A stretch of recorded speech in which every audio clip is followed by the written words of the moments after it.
The Indiana Fever just dropped a bombshell that has fans and analysts in complete disbelief.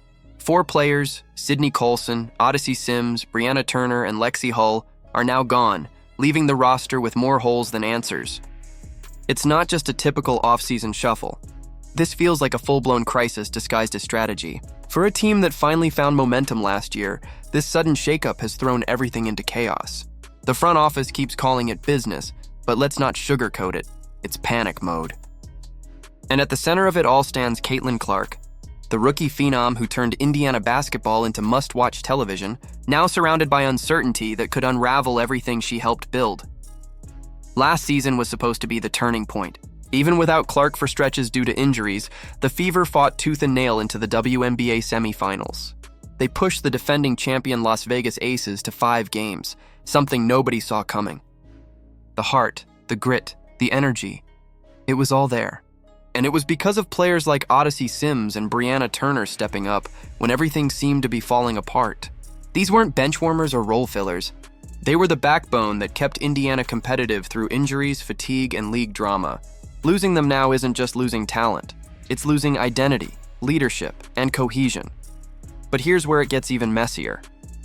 All 4 of those players are heading to Athletes Unlimited Pro Basketball, a competitive short-season league in Nashville that runs during the WNBA offseason. It's a chance for players to keep sharp, make money, and play in a player-driven system where they rotate teams weekly. It's exciting, yes, but it also signals something deeper. Players don't just look for side gigs for fun. They look for options when they feel uncertain about their future.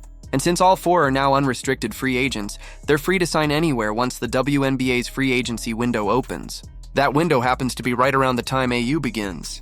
So the question becomes, did the Fever just watch 4 key veterans walk away for good? Meanwhile, Caitlin Clark's presence looms over everything. She's not just a star, she's the star. The reason seats are filled, jerseys are sold, and national networks are talking about the Fever again. But superstardom alone can't carry a broken roster. If Indiana's front office doesn't surround Clark with experienced, reliable teammates, they're asking for disaster. And right now, disaster looks more likely by the day. Yes, they have cap space. Yes, they have sponsorship money. But all that means nothing if you don't have a plan. And that's what's missing, direction. The Fever keep talking about building around youth, yet half that young core is either unsigned, injured, or flirting with other opportunities. Even Kelsey Mitchell, the team's long-standing scorer and emotional spark, isn't safe. Trade rumors have already linked her to teams like the Dallas Wings. Mitchell, who averaged over 20 points per game and nearly 40% from 3 last season, formed a lethal backcourt duo with Clark. But if Indiana can't lock her down, that lethal combo might not even exist next season. The loss of veterans and the potential departure of Mitchell could leave Clark and Aaliyah Boston, both young, elite talents, stranded in a rebuilding nightmare instead of a championship run. And let's not forget, this all comes under the shadow of league-wide uncertainty. The WNBA's collective bargaining agreement negotiations are ongoing, and until a new deal is signed, no team can officially conduct free agency moves. That means trades, extensions, or re-signings are frozen. So even if Indiana wanted to fix things quickly, they can't. They're stuck, watching their roster evaporate while everyone else waits for the green light. For a franchise finally crawling out of irrelevance, this kind of paralysis could undo years of progress overnight.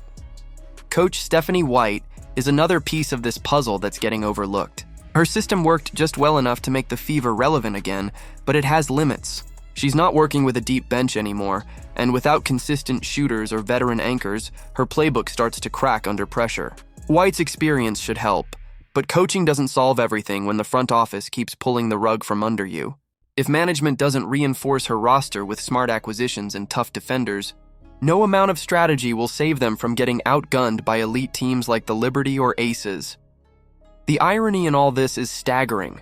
The Fever have everything they need to be great: money, marketability, star power, and fan momentum. Yet they're acting like a team trying to save pennies.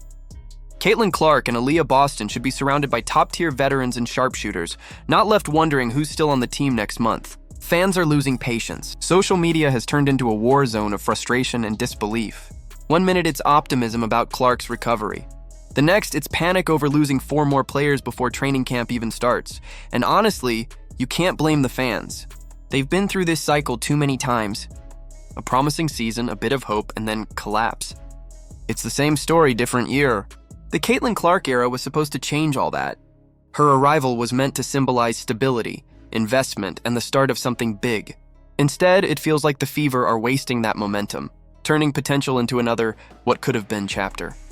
They're sitting on a golden opportunity to create a true dynasty, the Yikes, kind that turns WNBA viewership into national conversation, yet the front office keeps moving backward. The CBA freeze makes everything more complicated, but it doesn't excuse the lack of transparency. Fans aren't even getting statements, updates, or reassurance from management. Just silence, and silence breeds doubt, especially when every other contender in the league is locking up their stars and fine-tuning their rotations. The Aces are strengthening. The Liberty are stacking shooters. Even mid-tier teams like the Wings are plotting big offseason moves. Meanwhile, Indiana is letting its foundation crumble in real time. At some point, this stops being about business and starts being about responsibility. Protecting Caitlin Clark shouldn't be a suggestion. It should be the franchise's #1 mission. She's already endured one of the most physically punishing rookie seasons in league history. Every night, defenses targeted her, pushed her, and tested her limits. And yet she kept showing up, kept selling out arenas, kept carrying the brand. If the Fever can't build a team that defends her, supports her, and shares the weight, they're risking not only her prime years, but her faith in the franchise. Because every superstar eventually reaches that breaking point, that quiet moment when they start thinking about what life might look like somewhere else. History has shown us this time and again. A generational talent arrives, breathes new life into a struggling team, and then leaves when the organization fails to match her ambition. The Fever are walking that same dangerous path. Clark won't say it publicly, but every headline about lost players and uncertain futures sends a message. If Indiana doesn't get it together soon, they might lose more than free agents. They might lose the trust of the player who changed everything for them. So, what do you think? Did the Indiana Fever make a strategic gamble or a massive mistake by letting 4 key players go? Can Caitlin Clark still lead this team to glory, or is Indiana setting itself up for another heartbreak season? Let's talk about it in the comments below. And if you love deep dives into stories like this, make sure to like, subscribe, and turn on notifications so you never miss a breakdown.